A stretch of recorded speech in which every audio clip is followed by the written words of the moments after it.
For thousands of years, an insect has kept the rainforests of Central America alive. It's one of the smallest and least understood creatures on Earth, the bee. Now, a foreign species of bee has invaded these rainforests. One man believes that this foreign bee may cause problems for the whole rainforest. He's ready to take any risk to find out the truth. This man is entomologist David Rubik. Rubik has spent much of his life studying bees. He'll go anywhere to get closer to his favourite creatures. Rubik has studied bees for over 30 years, so he's one of the world's leading experts on native bees. He works deep in the rainforest of Panama.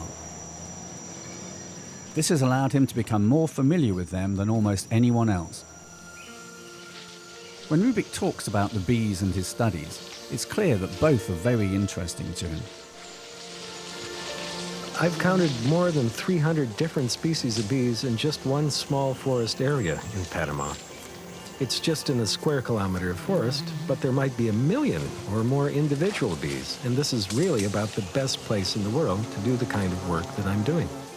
They interact with everything. They pollinate the plants, they provide food for a lot of different animals. They live in the most outlandish, interesting places, from the top of the rainforest canopy to holes deep underground. So it's a wonderful group to look at. Unfortunately, Rubik thinks that the future of these amazing native bees looks bad. Little by little, people are destroying their rainforest habitat. People are also responsible for something that Rubik sees as an even more immediate environmental problem, one that's the result of a scientific experiment that went terribly wrong. In 1957, a group of scientists in South America wanted to improve honey production. So they started studying a bee that was non-native to the area, the African honeybee. The African honeybee is far more adaptable than most native species. It can reproduce very quickly and develop large swarms in a short time, but if anything bothers it, it can become very dangerous. At first, the study proceeded normally. Then one day, some of the African honeybees escaped. Something that at first seemed to be a bit of bad luck eventually became a very costly mistake. The hungry African bees spread quickly throughout South America and were soon known as killer bees. They got the name because of their large swarms, angry behavior, and potential to hurt people by stinging them repeatedly. Rubik went to Panama in 1979 to find some answers to the killer bee problem. People were worried about how the bees would affect the environment. By 1982, this powerful foreign bee had crossed almost the entire South American continent. It was starting to make its home in Panama. Rubik realized that the life of the rainforest and its native bees were in danger. They'd never be the same again. The killer bees had arrived. According to Rubik, the newspapers and television mostly talked only of a group of killer bees. He says that they invented this story for excitement, but they didn't really discuss the important story. The biggest danger was not to man, but to the future of the Latin American rainforests. Native bees are pollinators that play an important role in making all plants reproduce. Without the native bees, Rubik was worried that the rainforests couldn't survive. To understand the true effects of the killer bees, Rubik must study them up close. So this is one of the millions. These bees have done something no other bee ever did.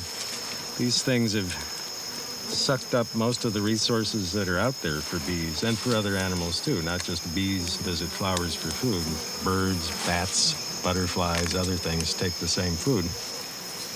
And it's not just here and there, it's really everywhere. All the vast forest areas we think of as absolute wildlife preserves have been violated by this bee. This bee doesn't belong in any of them. It lives in all of them. It's not going to go away.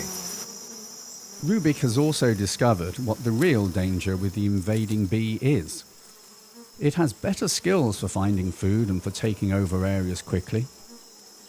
Because of its large numbers and strength, the killer bee has little to fear from most creatures. Rubik knows that nothing will likely stop the advance of the killer bees here. But will the native bees of Panama be able to compete with their hungry new neighbors?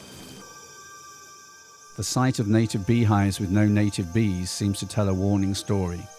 there is no honey here. Still, Rubik needs to know for sure, so he goes to a place called Tulum, Mexico. Tulum is one home of the Maya, an ancient culture from Mexico and Central America. Here, Rubik hopes to find data that indicates just how much of a danger the killer bees really are. My data would only reach back 15 years, but I needed someone with even more experience with native bees. That's what the Maya in particular had to offer. Rubik further explains that the native bee has been an important part of Maya culture for over 1,000 years. If there was any change in the bee population, they would likely know. The descendants of the ancient Maya have always kept native bees in the traditional way, until now. Modern-day Maya farmers now believe that the killer bees have caused huge changes. 15 years ago, the honey used to jump out at you.